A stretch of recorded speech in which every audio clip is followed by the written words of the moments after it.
Assalamualaikum warahmatullahi wabarakatuh. Apa kabar anak-anakku sekalian semua? Sehat afiat ya. Alhamdulillah kita dapat bertemu kembali masih dalam pembelajaran jarak jauh. Sehat semua ya. Alhamdulillah. Tetap semangat walaupun belajar di rumah. Mari kita awali dengan surat Al-Fatihah. Semoga apa yang akan kita cerna sama-sama dibukakan mata hati pikiran kita oleh Allah Subhanahu wa taala. Al-Fatihah. A'udzubillahi minasyaitonir rajim. Bismillahirrahmanirrahim. Ar-Rahmanir-Rahim. Maliki yaumiddin. Bismillahirrahmanirrahim. Raditu billahi rabba. Aku rela Allah Tuhanku, wabil islami dina, Islam agamaku, wabi Muhammadin nabiyyan wa rasulah, Muhammad menjadi nabi dan rasulku, wabil Qur'ani imama, Al-Quran menjadi pedomanku, wabil Ka'bati kiblatan, Ka'bah menjadi kiblatku, wabil mu'minina ikhwana, dan orang-orang beriman saudaraku. Rabbi zidni ilma warzuqni fahma. Ya Allah, tambahkanlah ilmuku dan berilah kepadaku kecerdasan. Rabbi yassir wala tu'assir. Ya Allah, berikanlah kemudahan dan jangan engkau berikan kesulitan. Rabbi tammim bil khair ya arhamar rahimin. Ya Allah, lengkapilah dengan kebaikan. Hanya engkaulah ya Allah yang maha penyayang. Amin ya rabbal alamin. Anak-anakku sekalian yang berbahagia, alhamdulillah kita materi maju ke depan yaitu tentang Khulafaur Rasyidin. Setelah wafatnya junjungan kita besar Muhammad SAW, maka siapa yang akan mengganti sebagai pemimpin, sebagai imam kaum muslimin ketika itu? Dari Ansor menginginkan golongan Ansor yang ingin menjadi pemimpin. Dari Muhajirin pun demikian, siap untuk menjadi pemimpin pengganti Rasulullah SAW sebagai pemimpin umat Islam ketika itu. Maka terjadilah musyawarah, ya, musyawarah di suatu tempat. Siapa yang akan terpilih ketika itu? Siapa yang akan menggantikan junjungan kita Nabi Muhammad SAW ketika itu? Anak-anakku sekalian, sebelum masuk ke depan materi Khalifah Abu Bakar, apa itu sebenarnya arti daripada Khulafaur Rasyidin? Khulafa dan Ar-Rasyidin. Kita akan lihat dari bahasa apa Khulafaur Rasyidin. Khulafaur Rasyidin berasal dari bahasa Arab tentunya ya. Yang terdiri dari khulafa dan ar-rasyidin. Ini adalah bentuk jamak dari kata khalifah yang berarti pengganti, pemimpin. Kemudian secara istilah itu pemimpin. Sementara kata ar-rasyidin berasal dari kata rasyid. Rasyid itu yang berarti bijaksana. Mursyid itu orang yang bijaksana, ya, dan cerdas. Atau dapat diartikan pula yang mendapat petunjuk. Jadi dengan demikian secara harfiah arti daripada Khulafaur Rasyidin adalah para pemimpin yang mengikuti petunjuk dan jalan yang benar dari Allah Subhanahu wa taala dan Rasulnya.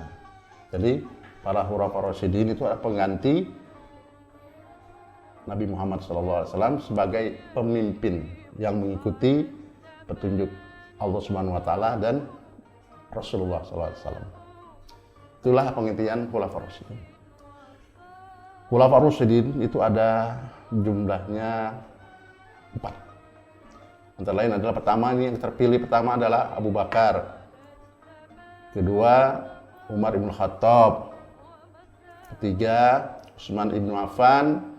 Dan yang keempat, Ali bin Abi Thalib. Itulah para pemimpin yang mendapat petunjuk dari Allah Subhanahu wa taala untuk memimpin umat setelah baginda Nabi besar Muhammad sallallahu alaihi wasallam wafat. Anak-anakku sekalian, sudah paham ya apa arti daripada Khulafaur Rasyidin? Alhamdulillah sudah paham? Khulafaur Rasyidin paham ya? Alhamdulillah. Baik, terus kedudukannya apa dan tugasnya apa para Khulafaur Rasyidin?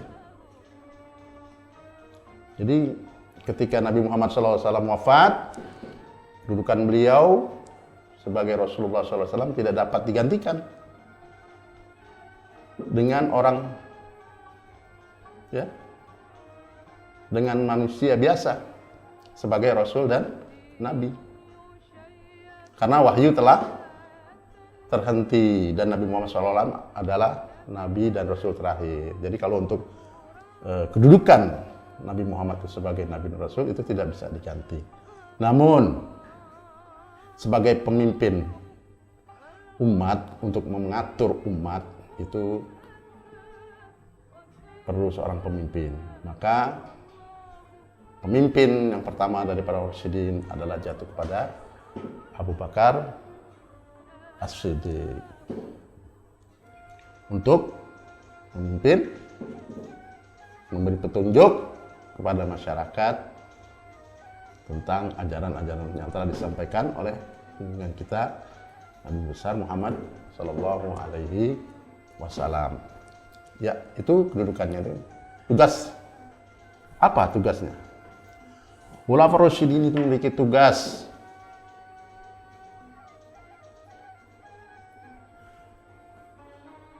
khalifah adalah gelar yang diberikan kepada negara yang memimpin umat Islam dan seluruh rakyat di wilayahnya setelah Rasulullah SAW wafat.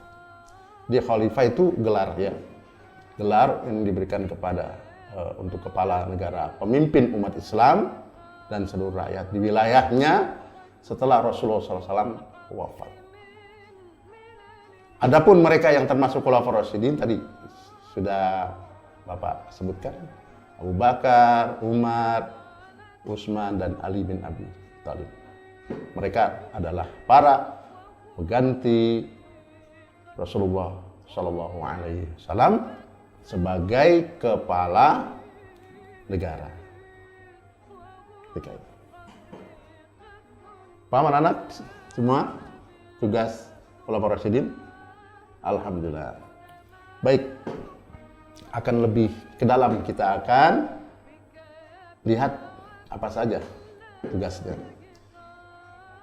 Di antara satu adalah sebagai kepala negara memiliki tugas utama atau pokok, yaitu antara lain pertama menjadi imam bagi umat Islam dan membimbing umat agar selalu menjalankan syariat dengan benar.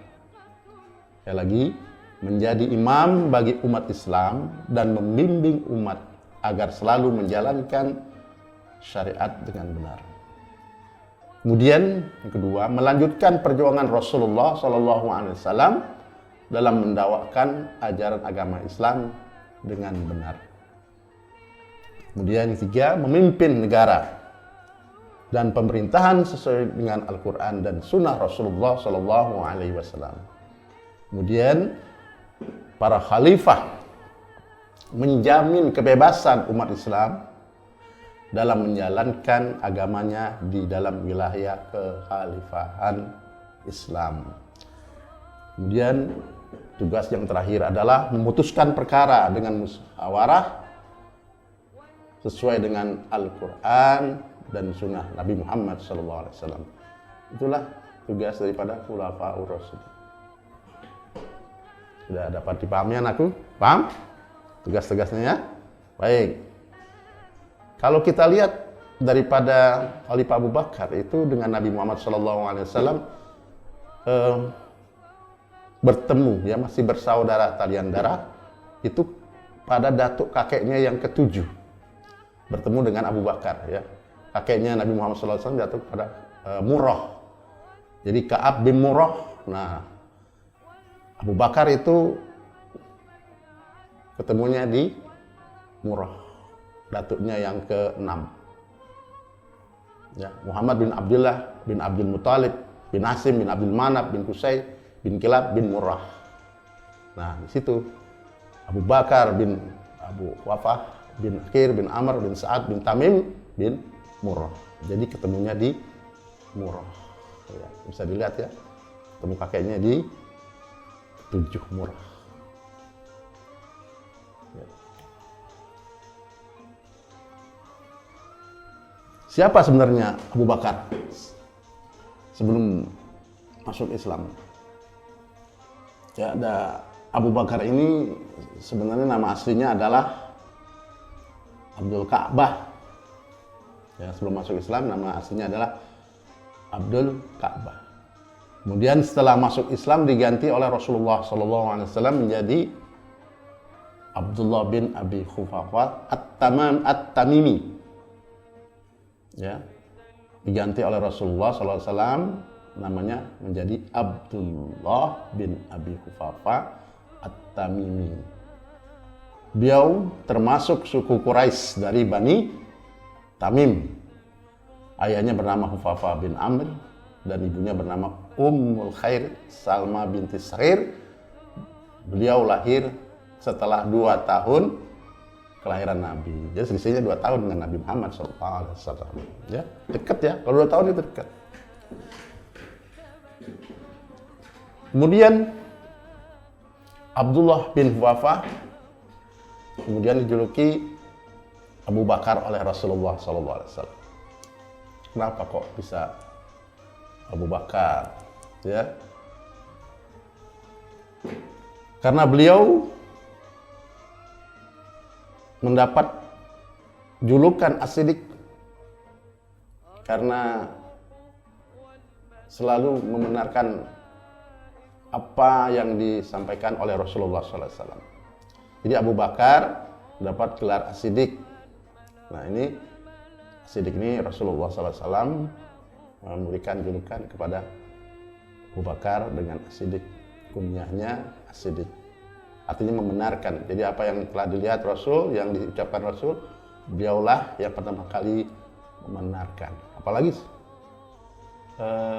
ketika Isra Mi'raj, beliau pertama kali yang membenarkan perkataan Rasulullah SAW lewat cerita Isra Mi'rajnya. Nah, anakku sekalian yang berbahagia, kepribadian Abu Bakar As-Siddiq. Sejak kecil Abu Bakar, beliau mempunyai kemauan yang kuat. Kayak kalian semua ini, ya. Di usia-usia belia memiliki kekuatan atau kemauan yang kuat, terus kepribadian yang tinggi. Beliau dikenal juga sebagai anak yang memiliki sifat terpuji. Beliau tidak seperti anak-anak Arab lainnya yang suka hidup mewah dan berpoya-poya. Sebelum diangkat menjadi Rasul, beliau sudah menjalin persahabatan dengan Rasulullah. Sebelum jadi Nabi dan Rasul, jadi teman main, karena selisihnya cuma 2 tahun.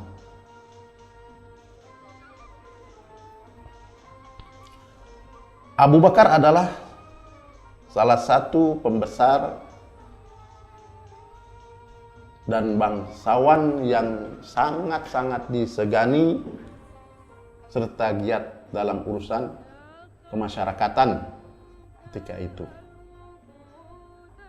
Abu Bakar terkenal jujur dan tegas, tapi sangat hati-hati dalam memutuskan suatu perkara.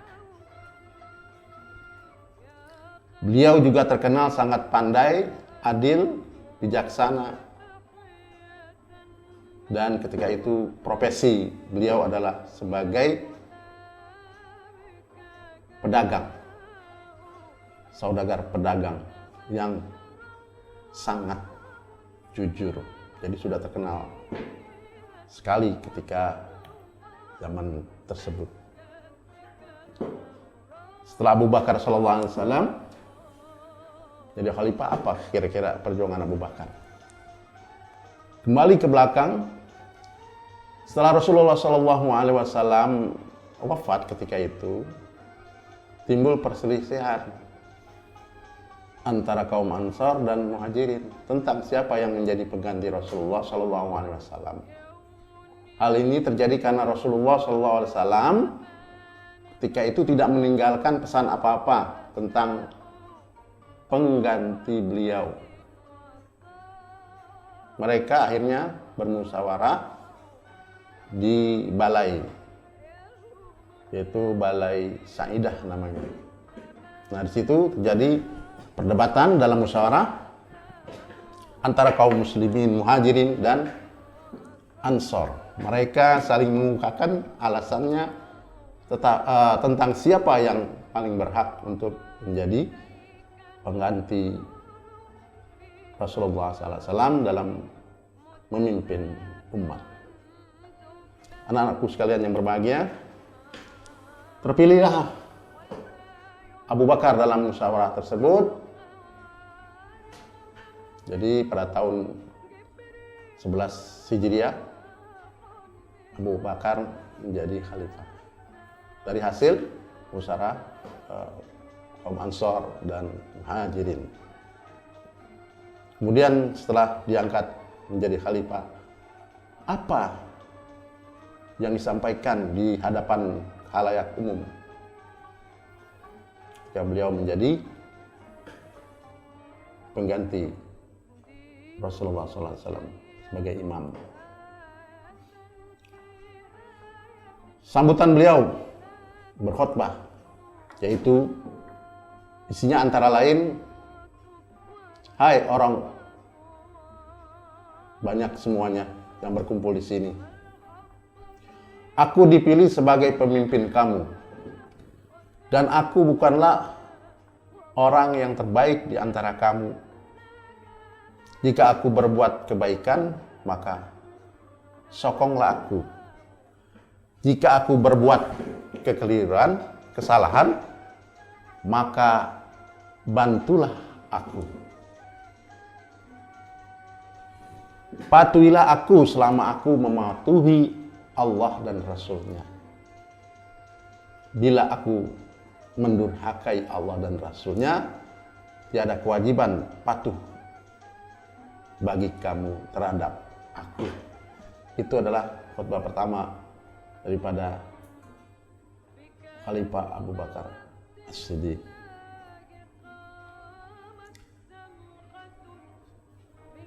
Kemudian apa setelah menjadi khalifah, langkah-langkah beliau? Ketika beliau sudah menjadi pemimpin umat,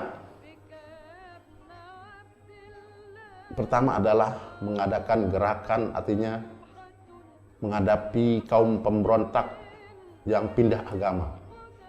Jadi ketika itu banyak yang pindah agama, kembali lagi ke agama nenek moyang mereka. Wah, Nabi kita udah nggak ada, Rasul kita udah nggak ada, ayo kita pindah, kita balik lagi, kita nyembah berhala. Berhala kita bikin lagi, ya, kita jual. Itu pemberontak, ingin kembali lagi kepada ajaran nenek moyang mereka. Itu tugas daripada kebijakan, harus dituntaskan ini, harus diberantas, kata Abu Bakar As-Siddiq. Yang kedua apa langkah ketika awal-awal kebijakan atau pemerintahan beliau? Nabi palsu banyak timbul, ya. Ada Tulaiha, ada Musailamatul Kadzdzab, ya. Diberantas oleh Abu Bakar As-Siddiq, ditumpas habis, ya. Semuanya habis, tewas. Musailamatul Kadzdzab tewas. Kalau Tulaiha tidak tewas, kemudian kembali lagi ke agama Islam toleran.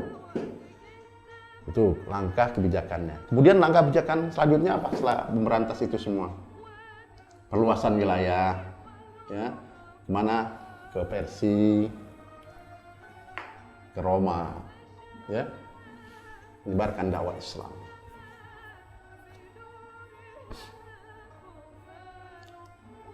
Kemudian apa jasanya bagi kita umat Islam Abu Bakar As-Siddiq? Di antara lainnya adalah jasa beliau yang kita rasakan dan kekal selamanya adalah mengumpulkan lembaran-lembaran Al-Quran, karena waktu itu banyak lembaran Al-Quran yang masing-masing memiliki. Ada yang di kulit kayu, ada yang dituliskan di tulang-tulang, ada yang di batu-batu, dan ada yang dihafal. Memang keistimewaan orang-orang Arab adalah hafalannya. Ya. Selain menulis, hafalan orang-orang Arab itu bisa diajukan jempol sampai sekarang itu. Mau sampai nenek, kakek, datuk berapa juga masih bisa dihafal. Itu keistimewaan bangsa Arab. Dengan daya ingat yang kuat. Bisa dibuktikan sampai sekarang. Mereka bisa menghafal syair-syair yang sangat panjang. Menghafal garis keturunan mereka yang panjang. Muhammad bin Abdullah bin Amr. Nah sekarang juga anak-anak keturunan dari Ahlul Bait, mereka hafal. Ya, hafal. Kakek datuknya sampai kepada ya Nabi Muhammad SAW. Memang kalau memang turunannya dari Rasulullah SAW, Fatimah Az-Zahra dengan Ali, itu hafal. Itulah keistimewaan dari bangsa Arab. Ya, memang kalau tentang hafalan itu sangatlah hafal sekali. Ya. Jadi itulah jasa daripada Abu Bakar hingga kini kita rasakan. Nanti dilanjutkan oleh khalifah berikutnya untuk membuat mushaf nanti pada zaman Utsman ibnu Affan. Nanti satu buku itu dibagikan ya. Ada 5 mushaf dibagikan ke Mekah, ke Madinah, Kufah, Basra dan sebagainya. Nah, nanti dibahasan pada Khalifah Utsman ibnu Affan. Jadi keteladanan Abu Bakar As-Siddiq ini apa yang dapat kita ambil, anak-anakku sekalian? Kita bisa ambil apa? Pertama adalah keteladanan yang bisa kita ambil daripada Khalifah Abu Bakar adalah bersifat tegas, sama tuh ya, terhadap orang-orang yang murtad. Kemudian teladan apa yang kita bisa ambil dari Khalifah Abu Bakar? Yang kedua, senantiasa membenarkan apa yang diucapkan, diperbuat dari Khalifah Abu Bakar. Apa yang diberitakan oleh Rasulullah SAW. Abu Bakar membenarkan semua. Itu bisa kita ambil. Keteladanan beliau, yakin itu adalah dari Allah Subhanahu wa Ta'ala, baik perintah maupun larangannya. Kemudian keteladanan beliau apa lagi yang dapat kita ambil? Nah sekalian, pemberani. Nah, Abu Bakar adalah seorang pemberani yang senantiasa menemani Rasulullah SAW dalam berdakwah. Di mana? Nanti ada sajian kesetiaan Abu Bakar As-Siddiq dengan Rasulullah SAW ketika hijrah. Nanti ada animasi filmnya. Begitu sayangnya Abu Bakar terhadap Rasulullah SAW ketika hijrah. Kita lihat nanti ceritanya. Abu Bakar bersama Rasulullah SAW hijrah ke Madinah di suatu tempat, ya, karena kejar-kejar ngumpet 3 hari 3 malam di situ. Ya. Nanti. Baik, untuk lebih lengkapnya kita simak animasi filmnya. Goa Sur adalah tempat Rasulullah dan Abu Bakar bersembunyi dari kejaran sejumlah orang-orang pilihan kabilah Quraisy dengan pedang terhunus siap membunuh beliau.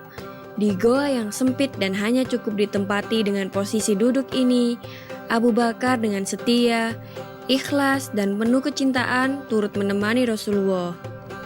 Dia adalah sahabat yang paling mulia di antara sahabat-sahabat yang lain. Goa Sur adalah goa yang di dalamnya banyak dihuni binatang-binatang melata liar dan seringkali ditempati ular-ular berbisa. Sebelum Rasulullah memasuki goa, Abu Bakar terlebih dahulu memeriksa keadaan di dalamnya, membersihkan batu-batu dan memindahkan binatang-binatang liar yang dianggap berbahaya. Ketika dirasa cukup aman, ia pun segera mempersilahkan Rasulullah untuk masuk. Pada saat itu, Abu Bakar merasa khawatir akan keselamatan Rasulullah karena ia berkali-kali melihat pemuda-pemuda Quraisy yang mengejarnya.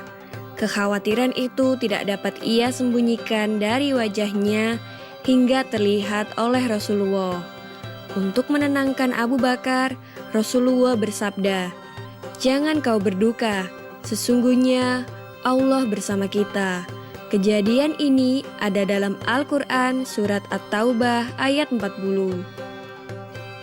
Karena perjalanan yang melelahkan, Rasulullah kelelahan dan tertidur di pangkuan Abu Bakar.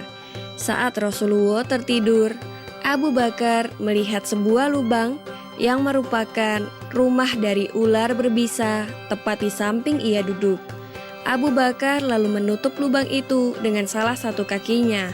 Seketika itu juga, ular berbisa itu menggigit pergelangan kakinya. Abu Bakar tetap tidak bergerak sedikit pun. Sekujur tubuhnya mulai terasa panas ketika racun ular itu menjalar cepat di dalam darahnya. Abu Bakar tak kuasa menahan tangisannya ketika rasa sakit itu tak tertahankan lagi. Tanpa ia sadari, air matanya menetes mengenai pipi Rasulullah yang sedang berbaring. Rasulullah pun terbangun dan berkata, "Wahai hamba Allah, apakah engkau menangis karena menyesal mengikuti perjalanan ini?" "Tentu saja tidak, wahai kekasih Allah. Saya ikhlas mengikuti engkau kemanapun," jawab Abu Bakar. "Lantas mengapa engkau menjatuhkan air mata itu?" bertanyalah Rasulullah kepada Abu Bakar. "Seekor ular baru saja menggigit saya, wahai Rasulullah, dan racunnya menjalar begitu cepat ke dalam tubuhku," jawab Abu Bakar. Nabi Muhammad pun lalu berbicara kepada ular itu, "Tahukah engkau, wahai ular, jangankan kaki Abu Bakar, rambut Abu Bakar pun haram kau sakiti. Apakah engkau tidak mengerti bahwa aku adalah utusan Allah?"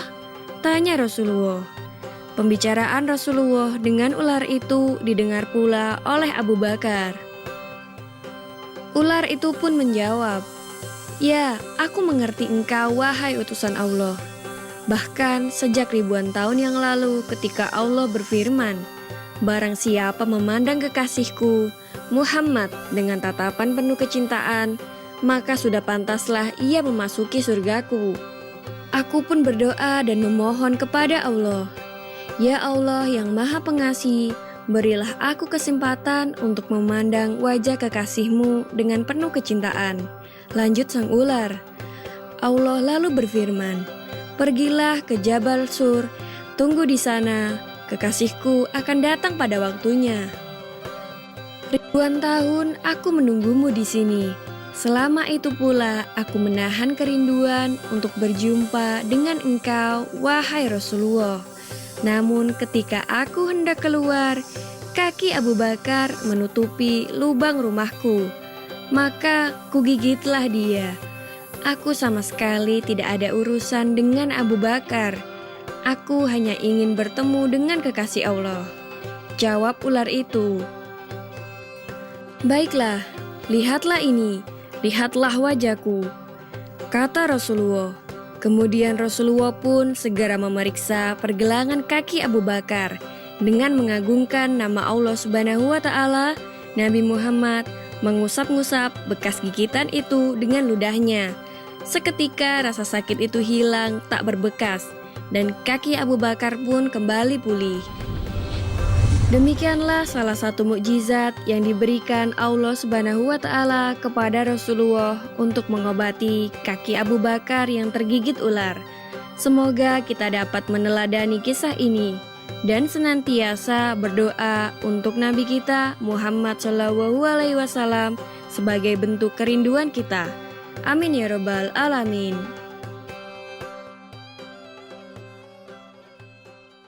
Demikianlah anak-anakku sekalian, atas perhatiannya. Semoga sajian animasi film ini bisa menjadi inspirasi untuk kita sama-sama mencontoh keteladanan Abu Bakar As-Siddiq. Sekian, terima kasih atas perhatiannya. Wabillahi taufik wal hidayah.